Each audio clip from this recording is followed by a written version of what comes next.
This is my indie film review of Spades, a feature-length movie written and directed by Johnny Yong Bosch, who also stars in the movie as the titular character. The main character, played by Jason Narvy, is James Bishop, a former army soldier, now detective, who suffers from PTSD from his time in the army, trying to get his life back on track. However, stumbles upon a series of terrifying crimes involving a vigilante who leaves a calling card, literally a playing card, at his scenes of his crimes. And this is also linked to a human trafficking ring in the area, which the main character's daughter gets embroiled in. And first off, it's a explosive movie. It's so much action in this film, loads and loads of fabulous fight scenes that are brilliantly choreographed. I think when you've got a movie like this, you can't do those fight scenes if they're not going to be done professionally, and they are here. Also, the sort of gunshots and blood splatter and all that sort of stuff. It's a bit video gamey, but I quite like that. It had a really good atmosphere to it. It felt high octane, very, very exciting and thrilling. Yeah, so that stuff is done really, really well.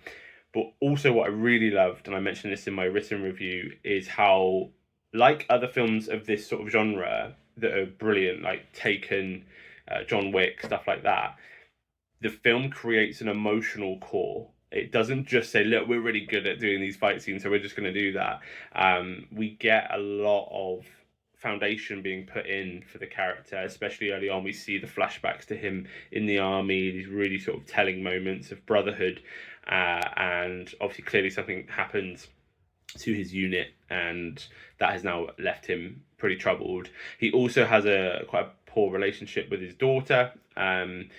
And that again just creates lovely moments of connection between us as the viewer and this character, so that we care about what's going on. We are engaged, and there are moments where it's really poignant. There are moments where it's terrifying because you are scared about what's going to happen. It's not a film as well that's that predictable in terms of where it goes. There are things, I'm not going to spoil anything because there are some things in this film that you shouldn't know before going in. But yeah, it keeps you on your toes, is what I mean by that.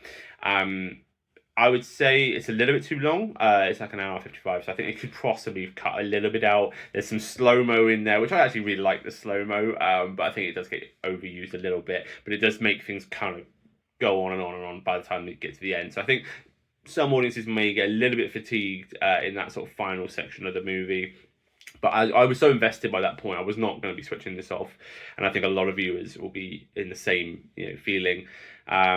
The use of costume and character as well was really well done. There's lots of masks going on. This creates a real sort of nightmarish feel to it. It's got quite a dark mood to it.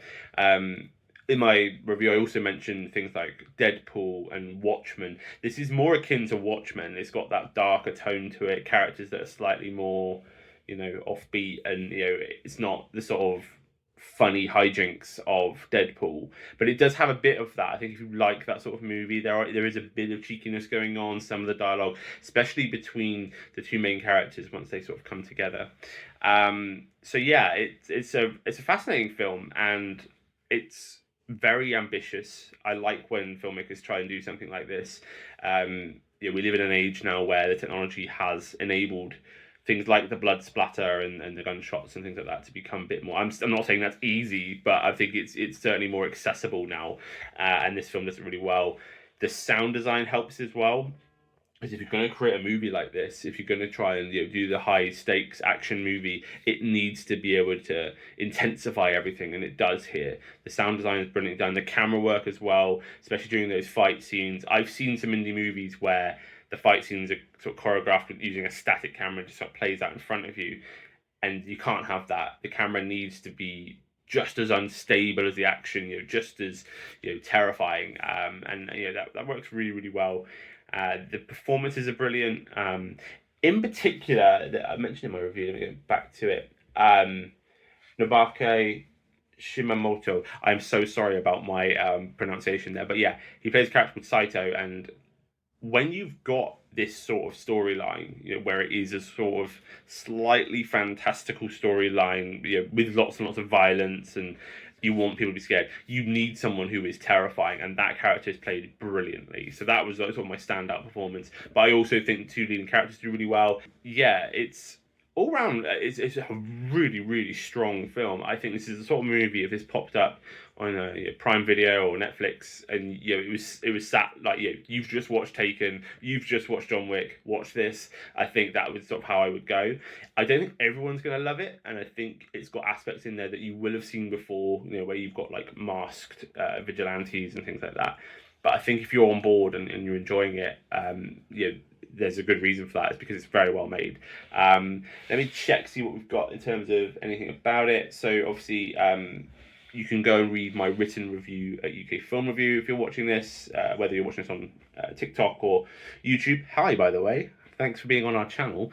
Make sure you subscribe and things like that, because it does really help us get these films out to more people.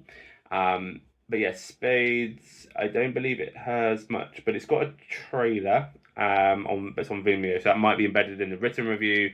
And you can follow the studio on Instagram at Vox Rocket Studio. That's VOX. Sorry, I'm really close to the camera there. Vox Rocket Studio. There's also a dedicated one for the film at Spades_film. The filmmaker, Johnny Yong Bosch, all one word, and also the main actor, Jason A. Narvy. So yeah, do go follow everything on there. Make sure you stay in touch with this film, because I'm really impressed with this. I think this is going to do well.